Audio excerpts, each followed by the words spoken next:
ወልድ ወመንፈስ ቅዱስ አሃዱ አምላክ አሜን። እግዚአብሔር ዝፈትወኩም እግዚአብሔር ትፈትዉ ኩላትኩም ምእመናት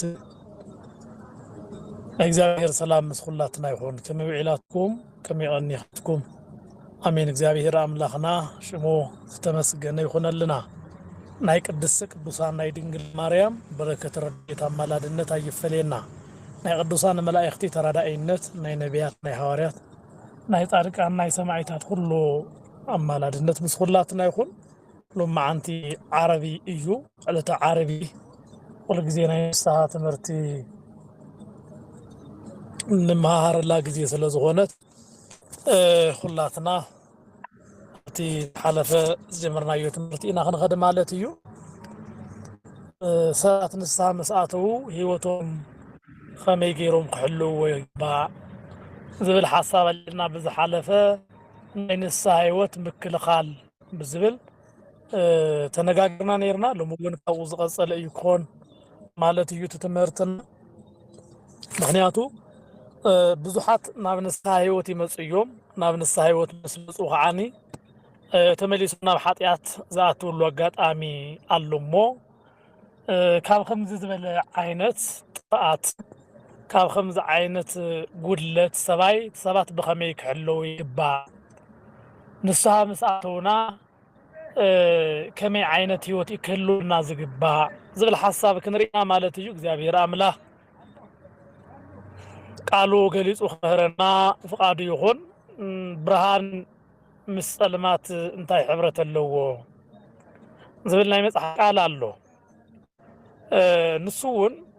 ብርሃን ምስ ጸልማት እንታይ ሕብረት ኣለዎ ካልኣይ ቆሮንቶስ ምዕራፍ 6 ካብ ቁፅሪ 14 ብርሃን ምስ ጸልማት እንታይ ሕብረት ሓድነት ኣለዎ ይብል። ንስሓ ዝኣተው ሰባት ብብርሃን መንገዲ ዝጓዓዙ እዮም። እቶም ብንስሓ መንገዲ ዘይኸዱ ከዓኒ ናይ ጸልማት ሂወት እዮም ዝነብሩ። እዚ ኩላትና ክንቀበሎ ዝግባአና ጉዳይ እዩ። ንስሓ ዝኣተው ሰባት ናይ ብርሃን ጉዕዞ ይኽተሉ ኣለዉ። ከምኡውን ናይ ብርሃን አምላኽ ዝኾነ እግዚአብሔር ምሳቶም ኣሎ ደቀ ብርሃን እዮም ማለት እዩ። እቶም ብንስሓ ሂወቶም ዘይመርሑ ከዓኒ ኣብ ጸልማት እዮም ዘለዉ። ደቅቲ ጸልማት ደቅቲ ዲያብሎስ እዮም ማለት እዩ። እግዚአብሔር አምላኽ ካብነቱ መንገዲ ይምለስና። ነዚ እዩ እግዚአብሔር ብርሃን እዩ። እግዚአብሔር እንታይ እዩ? እግዚአብሔር ብርሃን እዩ። እግዚአብሔር ብርሃን እዩ ክንብል ከለና ምስ ጸልማት ሕብረት የብሉን ማለት እዩ። ምስ ጸልማት ዝተሓባበሩ ዋላ ሓይሊ ደቂ ናይ እግዚአብሔር ኢና እንተበሉ ግን ስርሖም ጸልማት ስለ ዝኾነ ብምንም መንገዲ ደቂ ብርሃን ተባሂሎም ክጽውዑ ኣይክእሉን። ንሕና ግን ደቂ እግዚአብሔር ኢና፣ ብሽሙ ዝተጸውዕና ኢና። ከምኡውን ንቃሉ ነበርቲ እንተኮይንና ግን ደቂ ብርሃን ኢና ንበሃል ማለት እዩ። ደቂ ብርሃን ኮይንኻ ምንባር ማለት እዩ። ሰባት ንስሓ ዝኣትውሉ ዓብይ መንገዲ እውን ደቂ ብርሃን ኮይኖም ንምንባር እዩ። ካብ ሓጢኣትን ካብ ሓጢኣተኛን ኩሉ እንዳረሓቁ ማለት እዩ። ንኣብነት ሓጢኣት ኣብ ዘለዎ ስፍራ ኩሉ ኣይርከቡን እዚኣቶም። እቶም ንስሓ ዝኣተው ሰባት ካብ ሓጢኣት ኩሉ ርሒቆም ብእግዚአብሔር መንገዲ እንዳተመላለሱ ንሓጢኣት ተጸይፎም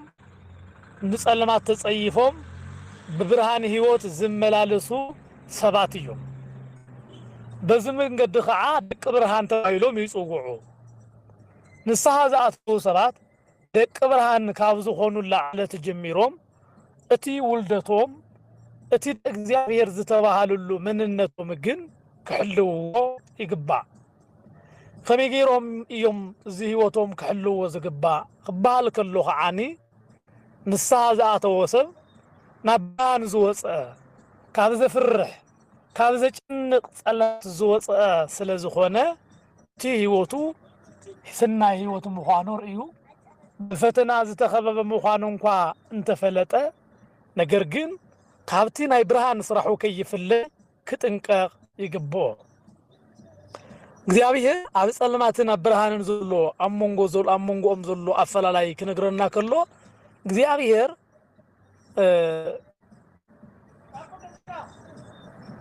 እግዚአብሔር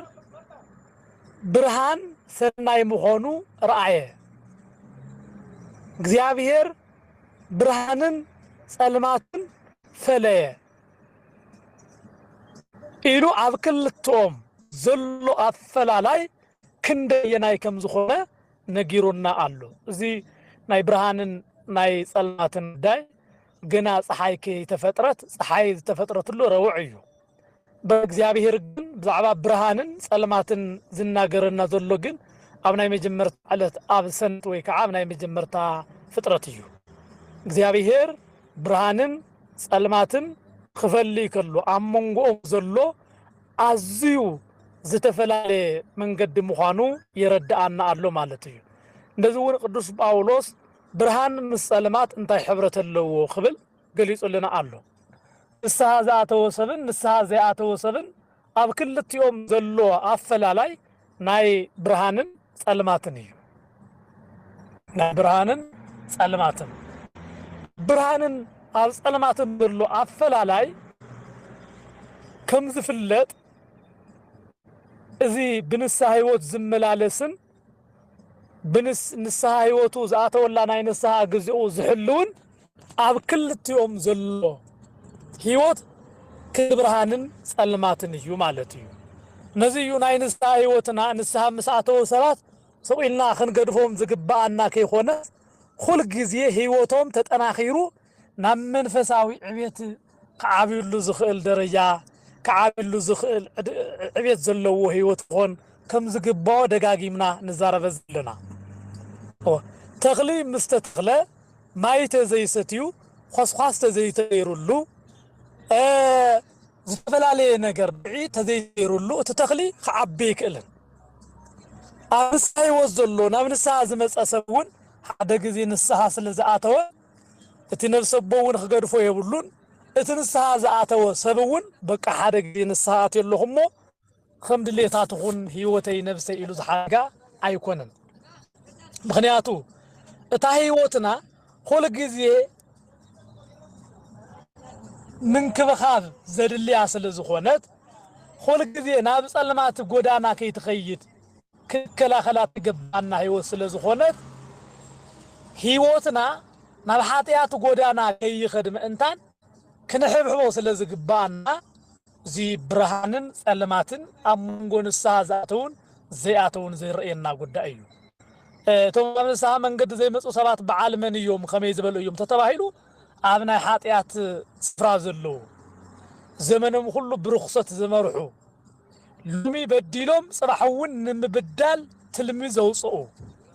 በዲሎምን ሓጢያት ገይሮምን ዘይረኽዑ ማለት እዩ ኩሉ ግዜ ሓጢያት ግጻቶም ዝኾነ ኩሉ ግዜ ሕጊ እግዚአብሔር ምጥሓስ ህይወቶም ዝኾነ ሰባት ኣለዉ እዚኣቶም ጸልማት እዩ ጸልማት እዩ ጸልማት እዩ ኣብ ድርድር ህይወት ዘለዉ እውን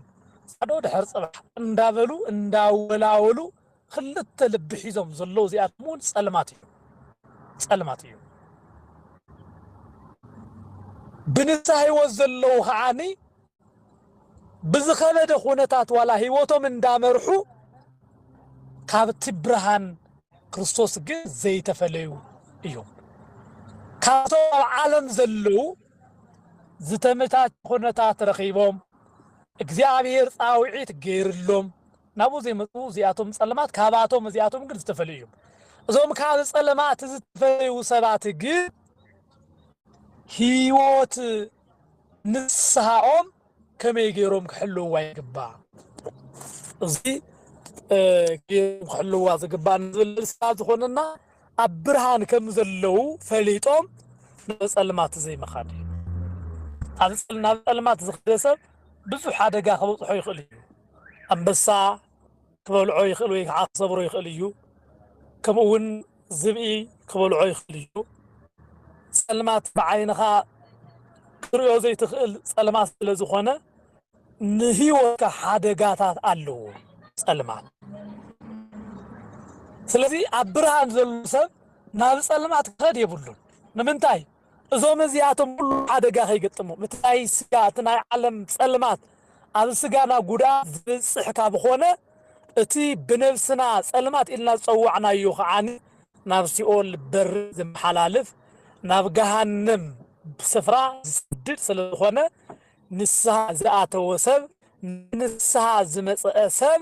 هيوتو عزيك حلوة إقبؤ نابت سلمات سفرة كي تخيل إنتان بزقبع نقيحو نتا نفسو كحلو يكبؤ أزيو كابتو من الساعة زياتو نلعي ديابلوس تنسها زياتو نتي الونجيل زسمى نتي بسغلوت هيوتو زمرح زلعة ديابلوس يفتنو نمنتاي اتو من اي ديابلوس ناي بعلو زخونو اب ايدو يمزلو اتو كاب ايدو زملطو توم كاب سراح ديابلوس زتفتحو كاب اسرات ديابلوس زتلاققو جن مليسو نابتا اسرو مليسو نابتا منجدو خوصو ممكن عزي يسعري ديابلوس نزكو يحواريات ناب كريستوس مسخدو ديابلوس نكريستوس انتايلو نتوم سبات كفتنوم بزح ጊዜ ከም ዝጽዕር ክርስቶስ ታይብለና ስምዖን ሰይጣን ከም ስርናይ ክሓሕየኩም ክንደይ ጊዜ ለመነ ይብል ኣነ ኸዓኒ ምንታኻትኩም ጸለይኩ ኣንሳ ህይወት ዘሎ ሰብ እግዚአብሔር ይሕልዎ እዩ ምክንያቱ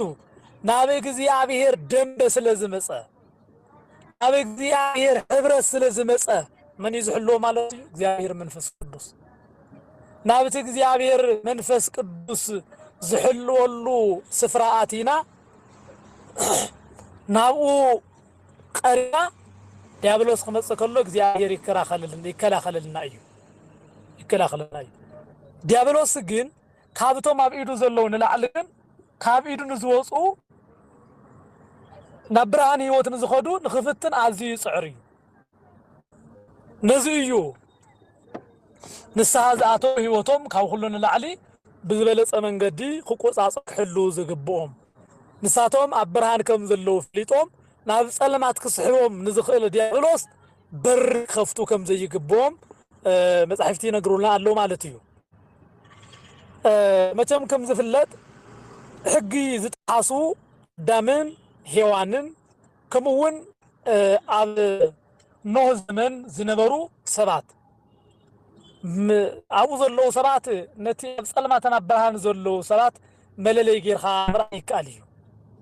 أدامن هيوانن سلمات مريض أو غيرو مچم كل ጊዜ عاتو من العلنا مجمرتا سبات ስለዝኾኑ ማለት እዩ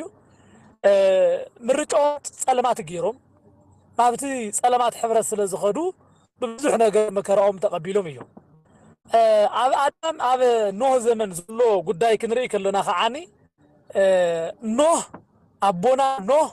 ምስ ጸልማት ሕብረት ኣይገብርን ብምባል ንገዛእ ርእሱ ፈልዩ እዩ ኣብዚ ጉዳይ ኖህን ስድራኡን ዝዳሕሉ ዓብይ ምኽንያት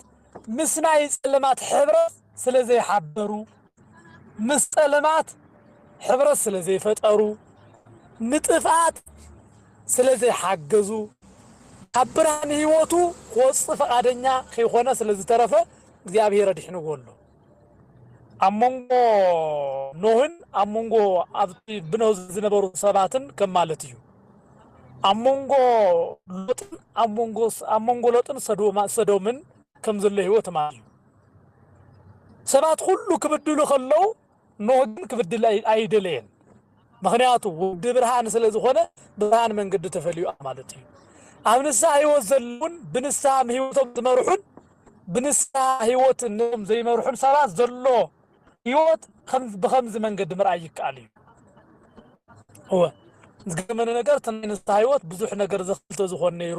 ክንዲ ትሰራዩ ኃጢአት ዋጋ ዘኽፍል ተዝኾን ነይሩ ክንደይ ምፈርሐና ነይርና እግዚአብሔር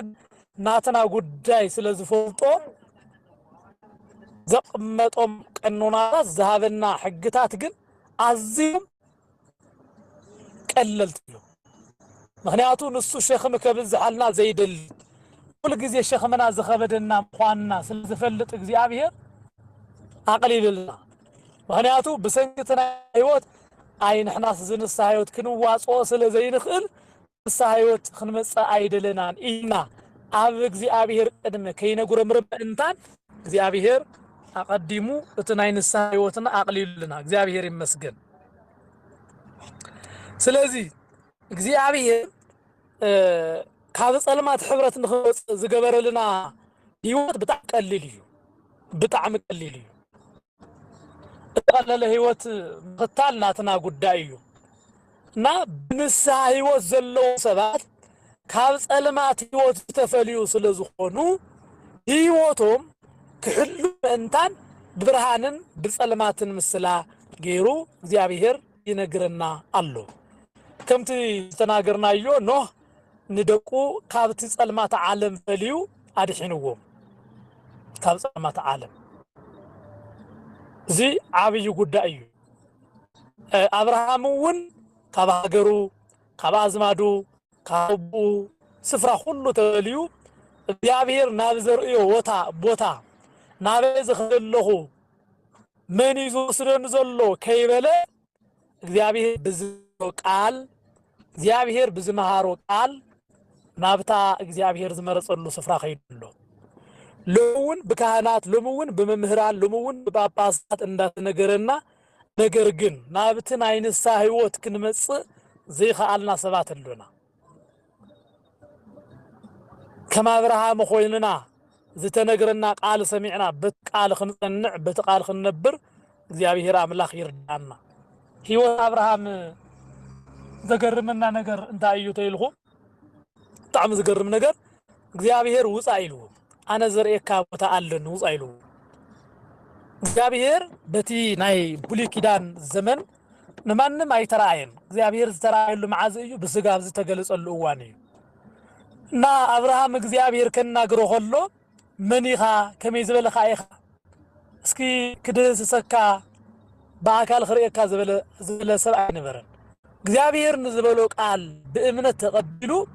ናብታ እግዚአብሔር ዝበሎ ስፍራ ኸደ ወለዱ ገዲፉ ታናይ ቡርስት ገዲፉ እግዚአብሔር ናብ ዘርእዮ ቦታ ኸደ ከምታ እግዚአብሔር ዝበላውን ሆነትሉ ሎም እግዚአብሔር ብዙሕ መንገዲ ጻውዒ ተቀሪብልና ዘይመጻና ሰባትልና ሎም እግዚአብሔር ድምጾ ውጽኡ ካብ ጸልማት ውጹ እንዳበለና ንሕና ግን ኸይንወጽ ندحر لنا كم سبيتي لوط ندحريت مليسنا نرئي سبات ملينا إنا بنو زمن كم زنبور سبات صباح خنطفئنا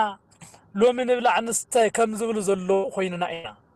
እግዚአብሔርና በልቦናና ይመልሰና በዚህ ጻውዒት እግዚአብሔር አብርሃም ከይተጠራጠረ ጻውዒት አምላኹ ተቀቢሉ ወጸ በዚህ እግዚአብሔር በዝገበረሉ ጻውዒት አብርሃም እታ ኃጢአት ስራ ዝኾነት ናይ ወለዱ ስፍራ ገዲፉን ክኸይድ ተገዲዱ አሉ እታ ጸልማት ዝነበረት ህይወት ኃጢአት ጸልማት እያ ግፍዒ ጸልማት እያ እግዚአብሔር ዘይኸበረላ ስፍራ ጸልማት እያ ሽም እግዚአብሔር ዘይጽዋዓላ ጣዖት ዝምለኸላ ስፍራ ጸልማት እያ ካብታ ጣዖት ዝምለኸላ ናይ ብኡ ስፍራ እግዚአብሔር ድምጺ ሰሚዑ ከም ዝተኸተለ ይነግረና አሎ ለሙውን ከም አብርሃም ዝተፈለና ከምኖ ካብ ኃጢአት ንርእስና ዘዓቀብና ብንስሓ ህይወት እንዳመራሕና ዘለና ሰባት እቲ ናይ ንስሓ ህይወትና እቲ ናይ ንስሓ ዝምና አዚና ክንሕልዎ ይግባአና እዚ ከዓ እንታይ እዩ ተባሂሉ ብርሃን ስለዝኾንና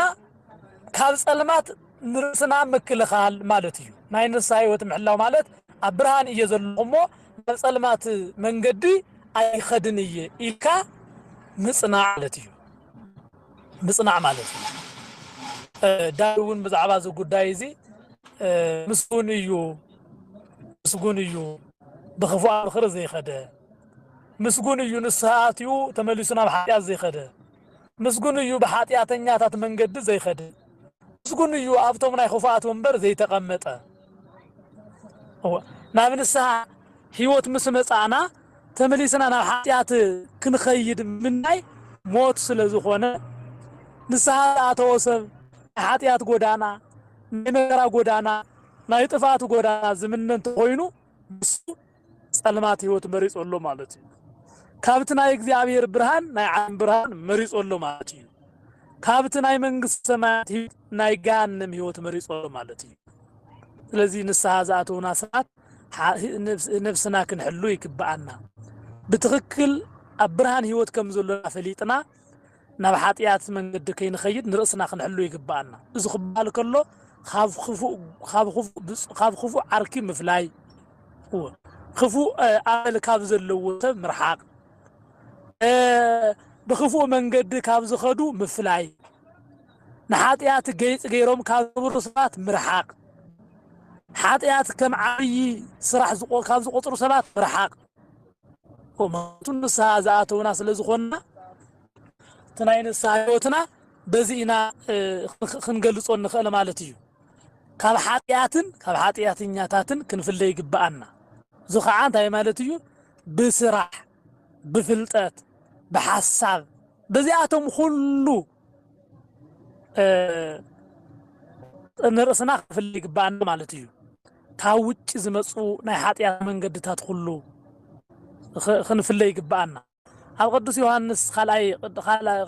ናይ ቅዱስ ዮሐንስ ዝተቐመጠ መልእኽቲ ኣሎ ዝደንቕ ቃል እንታይ ይብለና ዝገርም ቃል ዝነግረና ኣሎ ናይ ቅዱስ ዮሐንስ በኃጢአቱ ጉዳይ ክንደራደር ይግባአና ክነግረና ከሎ እንታይ ይብል እስኪ ከነበልኹም ካልኣይ ዮሐንስ ምዕራፍ 1 ዘላታ ኣብ ቁጥሪ 10 እንታይ ይብል ዝኾነ ይኹን ናባኻትኩም እንተመጸሞ ነዚ ምህሮ እንተዘይምጽእ ኣብ ቤትኩም ኣይትቀበልዎ ሰላም እውን ኣይትብልዎ ይብል ሰላምታ እግዚአብሔር እስከ መንፋቅ ምክንያቱ እታ መጻጻው ተስላምታው ናይ ይሁዳ ሰላምታ ስለዝኾነ ማለት እዩ እቲ ናይ ንስሐ ህይወትና ክብክል እቲ በእግዚአብሔር ተቀበልናዮ ህይወት ከበላሹ እቲ ናይ ቅድስና ዝጀመርናዮ ህይወት መንገዲ ከተናኸል ከተዓነቀፍ ዝመጽ ሰብ ዝኾነ ሰላም እውን ኣይትበልዎ ተባሂሉ እዩ ምክንያቱ ነታ ሓቀኛ መንገዲ ህይወት ሒዙ ንዘይመጽእ ሰብ ናይ ክፉእ ትምህርቲ ንዘምረኩም ናይ ንስሐ ህይወትኩም ተራ ነገር ገይሩ ንዝነግረኩም ሰላም ኣይትበልዎ በዚ ዕድመኻ ንስሐ ኣቲኻ በዚ ዕድመኻ ንስሐ ኣቲኻ ኣብ ርሑቕ ኮይንኻ ንስሐ ኣቲኻ እዚ ዶ ንስሐ እዩ መዓዝ በኣካል ከይኾነ እንዳበሉኩ ብጣዕሚ ብዙሕ ነገር ዝናገሩ ሰባት ኣለዉ ነዚኣምስ ኣይትስምዕዎ ኣብ ህይወትኩም ኣይትቀበልዎም ትዝበልዎ ነገር ኣይትስምዑ እግዚአብሔር ዝበሎ ንስማዕ ዘላትና ጻያ እትና ሳይወትና እግዚአብሔር ከምዝ ተቀበሎ ፈሊጥና ክንጥንቀቅ ይግባአና ሓጢያት ከባድያ ነቶም ንስሐ ዝኣተው ከይተረፈ ስሒባ እተጥፍ ስለዝኾነት እዩ ተጠንቀቁ ንብለኩም ዘሎና ናይ ንስሐ ህይወት ካሕልናው ኢልና ዝነጋገሩ ዘሎና እውን ናይ ሓጢያት መንገዲ ከቢድ ስለዝኾነ እዩ ሓጢያት ነቶም ዓበይቲ ብእግዚአብሔር ዝተመረጹ ከይተረፈ ኣውዲቃ እያ ሓጢያት ንስሓትዮም እግዚአብሔር ኮይኖም ህይወቶም ሁሉ ብፍቃድ እግዚአብሔር እንዳመርሑ እግዚአብሔር ክብሪ ዝፍለጡ ሰባት እንከይተረፉ ሓጢያት ወጊኣ ስዒራቶም ትፈልጥ እያ በዓል ሰሎሞን ዳዊት ከም ልበይ ዝተባሃለ ከም ልብ እግዚአብሔር ዝጽዋዕ ዳዊት እንኳ በኃጢያት ወዲቁ እዩ ናብ ንስሐ ይምለስ ካይ ከዓነ በኃጢያት ይወድቕ ዳዊት ግን ነታ ኃጢያት ከመይሩ ስዒርዋ ተባሂሉ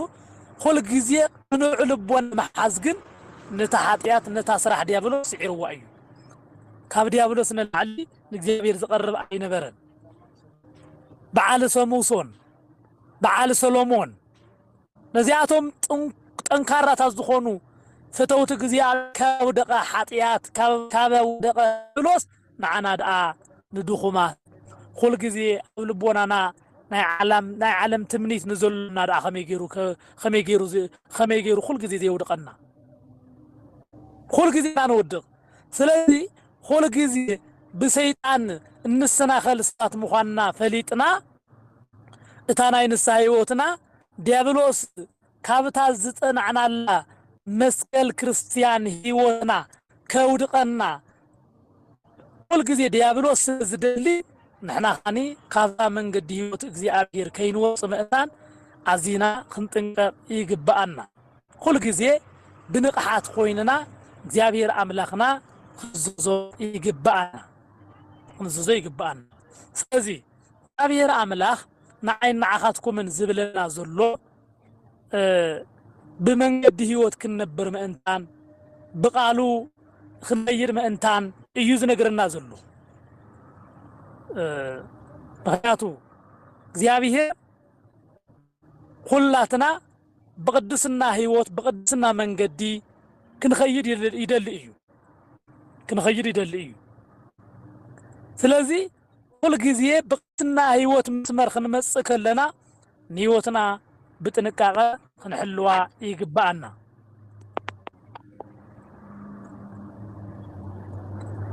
كان حاتياتينياتات بمفلاي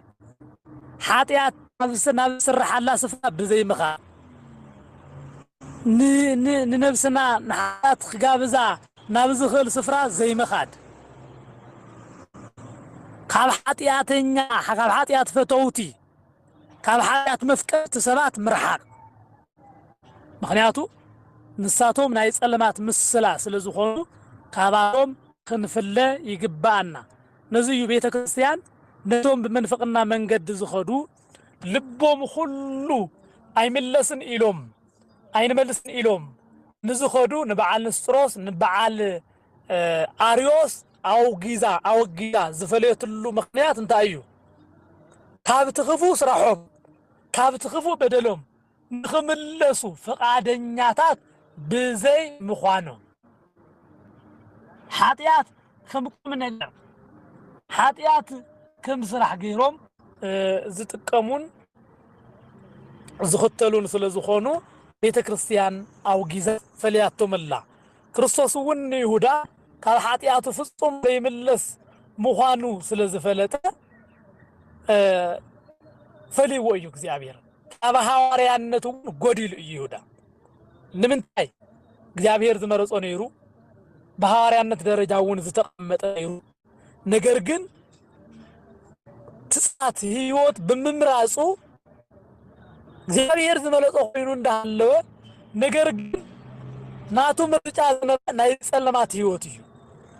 ናይ ኃጢአት ህይወት እዩ ነዚህ ህይወት ምርጫ በመግባሩ ኸዓ بصحيت ديابلوس خويلو مالتي بصحيت ديابلوس كم مخان እግዚአብሔር አምላክ ይሐልውና ስለዚህ نحنا حقኛታት ናይ ቤተ ክርስቲያን ደቂ እንብኾና ናይ ቦታትና ናይ ሐዋርያ ናይ ቦታትና ናይ ነቢያት ናይ ቦታትና ናይ ሊቃውንቲ ናይ ቦታትና ናይ መምህራን ፈግ መንገዲ እንዳተኸተላ كاب خفو صراح كاب صلمات صراح انداتفلنا نفسنا ون اندحلونا خنبر يقبأنا زياتهم بكلنا كاب حاطياتنيات سباتن ون خنخلينا مالت خفو بصاي خفو عرقي خفو نجر ياب زكايو نزيو كاب سباتن ون رحاقو نبلولو زا قبروم زي لوت صرحوا من حاطيات كاب زخون سبات خنفلي يقبأنا نهيوتنا خنفلي يقبأنا مخنياتو زمات زياتهم كاب زلو من حاطيات صراح اللي من دزتلا على بعلتهم حالفهم نابانا ون كم حالفوا وسزلو كاباتهم خنفلي يقبأنا مالتيو مسا مالت انتاي مالتيو ابونا ابراهيم عنتو زرعنا كان حاطيات من حاقيلو عدو قدفلو انا እግዚአብሔር መንግስት ንምርካብ አብዛ ምድር ዘሏትና አድኽ ንገድፍ ንኸሊና ስለ መንግስት ሰማያት ኢልና ታዝ ተወለድና ለዓዱውን ከተረፈ ክንድፋ ንኸሊና አለውኩ ሰባት ሁሉ ጊዜ በደም ዝደልይዎም ሰባት ሁሉ ጊዜ ንጥፋት ሁሉ ጊዜ ንደም መቀባ ዝደልይዎም ሰባት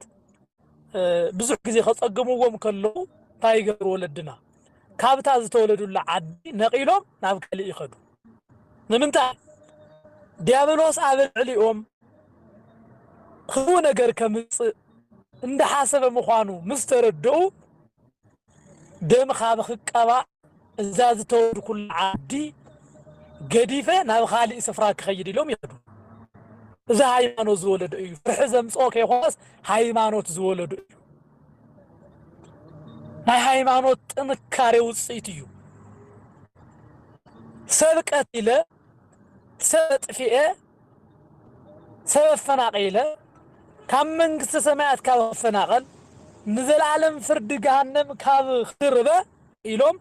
تسمعوي منقص እግዚአብሔር تسمعوي سفرة እግዚአብሔር عند حاسبه سلام الصراحة تفليهم زخر صبات الله وزياتهم بعدنا تاي تبعيلهم يمسوعوا مسيلكم بتما حبرسب فرح تبعيلهم يمسوعوا جنكو سبك هذا سب دين أسي أي نسن نحد سب زتوا عايلنا عقمن بموت تقيمه كحد سب خنسي خنياتو زلبسوا كل سجايهم جن حد تريهم رتفلتو بجزيابير زتقبوا دقوم كله تبارخو نسبات حافيروم نجزيابي آخبيروم زفرحو زنبو صافل خمي عدولات مسيلومكم زياتهم سبات أربع عاد خصوص مسمان ما يباسن نصفرح عنديو ندا تبهالو زنبرو أو مخنياتو أفت عدوون نايكسنا يوحيزكا كاب صلاة الصراح رحيقا تنبرك الله شمزو صلاة محارة سبسل زخونة نفس بمقتالك منقص سمايات كتسن زتبدأ محارة سبسل زخونة حد سبات جن منقص እግዚአብሔር رديوم بقنعنا تتصرفهم ملسين باللسو تواقعهم سخزبلو سبات له زياتهم እግዚአብሔር بوم بعلو زمهارو ስለዝኾኑ بقدسና ይወዝነብራሉ ሁሉ ጊዜ በጽድቂ ሁሉ ጊዜ በእግዚአብሔር ሁሉ ጊዜ እግዚአብሔር ዘሕጉ ስራሕ እንዳሰርሑ ዝነብሩ ሰባት ኣብ ህዝብናውን አለው እና እዚአቶም ብፁዓን እዩ አቡ አብርሃምውን እታነ ቡገዛ ገዲፉ ዝኸደላ ምኽንያት እንታይ እዩ ኣብታ ዝነበረላ ኣብታ ዝተወለደ ስፍራ ማጥያት ስፍራ እያ ነይራ ስለ እግዚአብሔር ክብል ግን ስፍራ ገዲፉ አኸይዶሎ ስለ እግዚአብሔር ክብል ገዲፉ አኸይዶ ማለት እዩ ስለዚህ አጥያት ዝበዛ ስፍራ እንተ ኮይና እግዚአብሔርን ውጹ ይብለና እዩ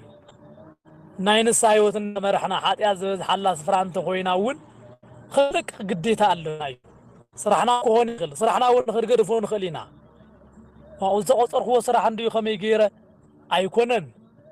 نحنا سلا سمايو منግስት እንዳተዛረብና ስላ ተሐልፍ ዓለም ንዘራረብ እንተኮይነና ከቢድ ይፈጽሙውን ከመዓረራ ይክልን እዩ ስለዚህ مستحقيات انت خويننا نحنا ناتا حاجات تحابطينا ማለት እዩ መላእክትና አብርሃም ንሎጣ የምገረመው ይዱ ሒዞም አውጽዮሙ ካብታ ከተማ ንምንታይ ኣብታና ይጥፋት ከተማ ነቶም ኃጢአተኛታት ዝወረደ መከራ ነቶም ጻድቃን ስለዝተርፍ ማለት እዩ ናብሎጥ ታ መከራ ከይተሐልፍ መንታ እግዚአብሔር መልአክ ልኢኹ እንታይ ከይታገርዎ ንሎጥ አውጽይዎ ካብና ርኽሰት ከተማ ወጽ ከም ዝግባአና ይነገረናል ማለት እዩ ህይወትና ሁሉ በእግዚአብሔር ፍቅሪ ህይወትና ሁሉ ብንስታ ከነመርሕ ከለና ከም ሰዶም ዝበላ ከም ገሞራ ዝበላ ከም አዳማ ዝበላ ናይ ኃጢአት ስፍራ ከንረክብ ከለና ክንወጽ ናይ ግድን ከም ዝኾነ እዩ ዘረዳአና ማለት እዩ ና ምስ ኃጢአተኛታት ከነተሓባበር ይብለና ንሕና ንስሓአቲና ነቶም ኃጢአት ዝገቡ ነቶም በደል ዝሰርሑ ሰባት ንተባብዕ እንተ ኮይንና ወይ ከዓ ነሳቶም ዝሰርሕዎውን ምሳቶም ንተሓባበር እንተ ኮይንና ካብቲ ኃጢአት ኣይወፃእናን ማለት እዩ ቅዱስ ጳውሎስ ሓዲኡ አመንዝራ ገንዘብ ዝደሊ ጣዖት ዘምልኽ ተጻራፋይ ሰካር ነጣቂ እንተ ኮይኑ ምዚአቶም ከይተተሓባበሩ እጽሕፈልኹም ኣለኹ ከም ዓይነት ርክብ ዘለዎ ሰብ ነታ ንስሓ ዝኣተወት ነፍሱ መመሊቱ የጥፋ ኣሎ ስለዚህ መንፈሳዊ ህይወትኩም ካልማት ደቂ ተፈሊኩም በብርሃን ህይወት ከተመላለሱ ይግባአኩም በዝኻ ንግግርኩም አነባበኩም ሁሉ በእግዚአብሔር ዝተገለጸ ኮይኑ ይራእዩ እግዚአብሔር ደቅን ናይ ዲያብሎስ ደቅን በዚህ ተፈለዩ ብሎስ مسلمات حبرت اللوم أتم بنسها وتملاليسهم مس እግዚአብሔር ዝነበሩ ከዓ ጠባዮም ከዓ ጸባዮም ሁሉ አይሳይዎ ስለዝኾነ ምስ ብርሃን ፈጺሙ ሕብረት የብሉን አመለኻኸታ ድዩ በአነጋድዩ በሁሉ ነገር ዝተፈልጡን ዝተፈልዩን እዮም ስለዚህ ንሕና ብንስሓ ህይወት እንመላለስ ምስ ሰላማት እንታይ ሕብረት አሎና ብንስሓ ህይወት ዝነብር ሰብ ንሱ ካብ ኃጢአት ዝተፈልየ ምስ እግዚአብሔር ዝነብር መንፈሳዊ ሰብ ስለዝኾነ ህይወቱ ዝተገለጽ ብርሃን ወድ ብርሃንን እዩ እቲ ካብ ኃጢአት ዝረሓቐ ኾይኑ ወድ ብርሃን እዩ ብርሃን ኣብ ህይወቱ ስለዘሎ አይ ብርሃን አምላኽ እግዚአብሔር አምላኹ እዩ ንገዛ ርእሱ ብንስሓ ገይሩ ንህይወቱ ካብ ኃጢአት ስለፈለየ ወድ መን እዩ ወድ ብርሃን ብርሃን መን እዩ ክርስቶስ ካብ ጸልማት ሕብረት ዝተፈለየ ካብ ደቂ ዲያብሎስ ዝተፈለየ ኮይኑ ይነብር ኣሎ ማለት እዩ ቅዱስ ጳውሎስ ካብ ብርሃን ደቂ ብርሃን ካብ ምዃን ሕፊልናውን እንተ ዓለም ክንመስል ከም ዘይግባና ይነግረና ኣሎ ነዛ ዓለም እዚ አይትምሰሉ ብንስሓ ዝነብር ሰብ ነቶም ኃጢአተኛታት ኃጢአት አይመስሎም ግዳስ ነቶም ኣብ ኃጢአት ዘለው እንዳጸለየ ካብ ኃጢአት ስፍራ ክወፁ መንተ በኃጢአቶም ምክንያት እግዚአብሔር ከይፈርዶም ማለት እንግዲ እንዳጸለየ ይነብር ማለት እዩ ስለዚህ ነቶም ኃጢአት ዘለው ሰባት እንዳጸለና ብብርሃን እግዚአብሔር ክንመላለስ እግዚአብሔር አምላክ ይርዳአና አብዚ ቅጽል በዚ ርዕሰ ጉዳይ ክንቀጽል ኢና ከም ፈቃድ አምላክ እግዚአብሔር አምላክ ንስሓ ህይወትና ሓልዩ ብዘመን ሁሉ ፍቅር እግዚአብሔር እንዳመላለስና ክንነብር አምላክ ቅዱሳን ይርዳአና ይሐግዘና ዝማሃረና ዝማዓደና ናይ ቦታትና አምላክ ቅዱስ እግዚአብሔር ሽሙ ዝኸበረ ይኹን አሜን ወስብሐት ለእግዚአብሔር ወለወላዲቱ ድንግል والمسألة كبير